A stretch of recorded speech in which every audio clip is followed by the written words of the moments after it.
अस्सलाम वालेकुम। आज का हमारा टॉपिक जो है वो प्रोकैरियोटिक और यूकैरियोटिक सेल के डिफरेंस पर है। लेकिन आज जो हमारा जो बेसिस है जिस पे हमने जो है इन दोनों की डिफ्रेंसिएशन करनी है वो है सेल इन्वेलप।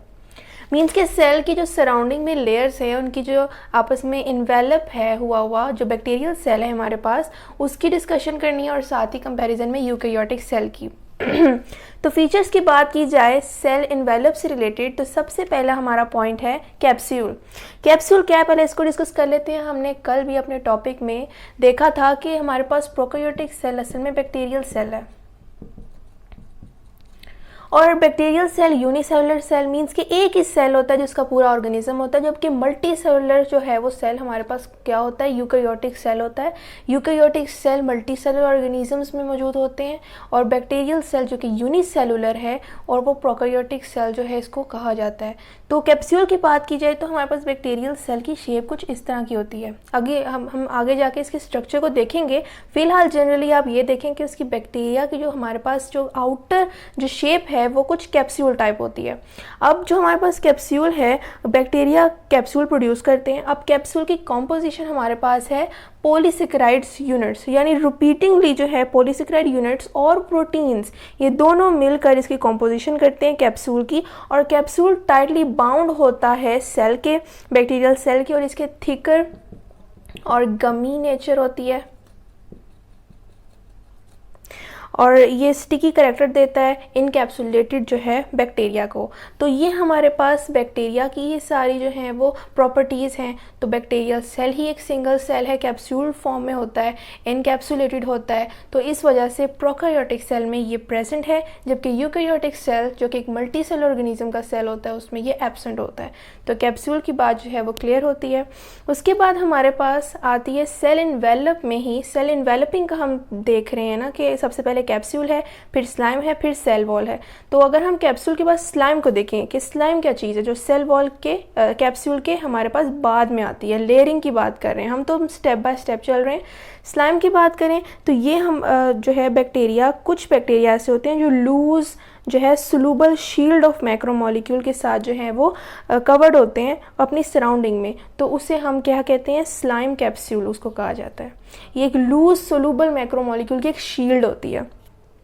अब शील्ड से ही पता लग रहा होगा कि ये जो है बैक्टीरिया को प्रोवाइड करते हैं ग्रेटर पैथोजेनिसिटी। इससे क्या होता है कि बैक्टीरिया को जो है फेगोसाइटोसिस के अगेंस्ट जो है वो लड़ने का जो है वो एक एबिलिटी मिल जाती है। तो स्लाइम इसको ये प्रोवाइड करता है। एक्चुअली हम ये कह सकते हैं कि बैक्टीरिया के लिए जो हार्मफुल जो हैं चीज़ें जैसे कि वायरसेस, वायरल अटैक का होना, तो उन चीज़ों से प्रोटेक्ट करता है बैक्टीरिया को स्लाइम। तो ये एक ऐसी लेयर है जो एक इन्वेलप की फॉर्म में होती है, जो कि प्रोकैरियोटिक सेल में प्रेजेंट होती है, जो कि एक बैक्टीरियल सेल है, और जबकि यूकैरियोटिक सेल में ये एब्सेंट होती है। तो ये दोनों जो हैं ये हमारे पास प्रोकैरियोटिक सेल में प्रेजेंट और यूकैरियोटिक सेल में एब्सेंट होती हैं। लास्ट है हमारे पास सेल वॉल। इस टर्म से हम सब फेमिलियर हैं। सेल के अक्रॉस जो वॉल होती है उसे हम सेल वॉल कहते हैं, जिसमें हमने प्लांट्स और एनिमल सेल के जो है कंपैरिजन में भी देखा था कि प्लांट सेल में मौजूद होती है सेल वॉल, जबकि एनिमल सेल में नहीं होती। और इसी की वजह से शेप भी चेंज होती है कि फ्लेक्सिबल होती है शेप प्लांट्स एनिमल सेल की, जबकि प्लांट सेल की एक फिक्स्ड रिजिड शेप होती है, क्योंकि सेल वॉल की वजह से चेंज नहीं हो सकती because it's a hard structure.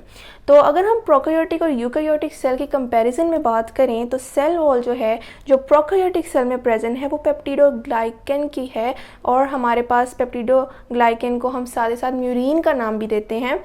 अब हमारे पास जो है बैक्टीरिया की भी दो टाइप्स हैं। हमने फर्स्ट ईयर की बायो की बुक में चैप्टर नंबर 6 में बैक्टीरिया को स्टडी करते हुए ये देखा था कि बैक्टीरिया की दो टाइप्स हैं, जिसमें आर्कियो बैक्टीरिया है और एक यू बैक्टीरिया है। आर्कियो बैक्टीरिया एक एंशिएंट टाइप है, जबकि यू बैक्टीरिया, ट्रू बैक्टीरिया जिसे कहा जाता है, वो थोड़ी एडवांस फॉर्म है बैक्टीरिया की। अब जो हमारे पास आर्कियो बैक्टीरिया हैं वो primitive type of cell wall जो हैं वो शो कराते हैं कि उनमें जो हमारे पास सेल वॉल होती है वो ग्लाइकोप्रोटीन की होती है।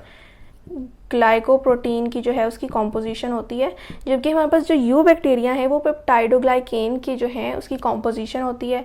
और हम अगर बैक्टीरियल सेल की एक आउटर कवरिंग को देखें, एक कॉम्प्लेक्स को देखें जो कि पेप्टाइडोग्लाइकेन का बना होता है, तो उसको हम कलेक्टिवली सेक्युलस का नाम भी देते हैं।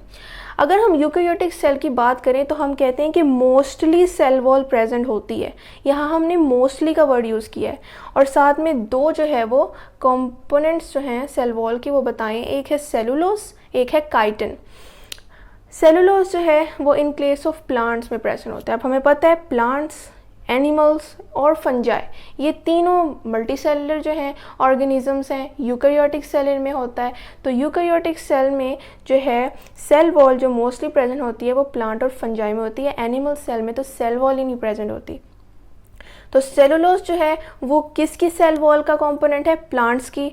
प्लांट्स में जो है उसकी सेल वॉल में जो मेन कंपोनेंट होता है उसकी कॉम्पोजिशन में सेल वॉल की, वो सेलुलोज होता है। जबकि फंजाई के केस में, फंगल सेल वॉल के केस में काइटिन जो है उसे मेन कंपोनेंट कहा जाता है फंगल सेल वॉल का।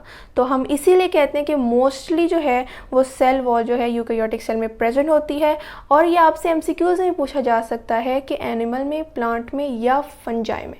तो आपको ये पता होना चाहिए और साथ ही साथ इनके मेन कंपोनेंट्स के बारे में भी। ये हमारे पास जो है एडवांस फॉर्म ऑफ बैक्टीरिया, जो हमारे पास यू बैक्टीरिया होते हैं, उनकी जो है सेल वॉल की मेन कंपोनेंट में शामिल पेप्टाइडोग्लाइकिन है, जो कि एक हमारे पास मैक्रोमोलिक्यूल है। और ग्लाइकोप्रोटीन हमारे पास एक प्रिमिटिव सेल वॉल है जो कि आर्क्यू बैक्टीरिया की जो है, बैक्टीरिया की टाइप, प्रिमिटिव टाइप, उससे रिलेटेड है। और यहाँ सेलुलोज प्लांट से की सेल वॉल से और काइटिन फंगस की सेल वॉल से रिलेटेड है। तो ये हमारा आज का टॉपिक था। हमने कल डिस्कस किया न्यूक्लियस के टॉपिक को, जिसमें हमने उसके फीचर जो हैं वो उसी के रिलेटेड देखे और साथ ही साथ इन दोनों के सेल का कंपैरिजन किया।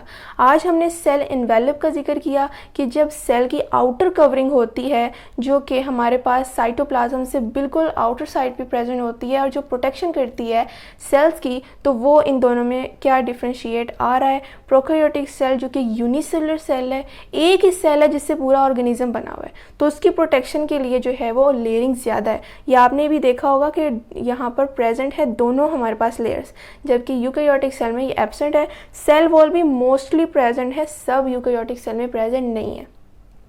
तो आपको ये पॉइंट्स जो है एमसीक्यूज़ के तौर पे याद रखने हैं। अब हम इंशाल्लाह सेल इन्वेलप के साथ साथ कुछ दूसरे ऑर्गेनेलिज़ का भी हम जिक्र करते हुए इन दोनों को डिफ्रेंशिएट करेंगे। और हम जो है कीवर्ड्स जो हैं, हमें बस की पॉइंट्स जो हैं वो ज़्यादा से ज़्यादा निकालने हैं एमसीक्यूज़ के लिए, ताकि एमसीक्यूज़ में कोई मसला ना रहे।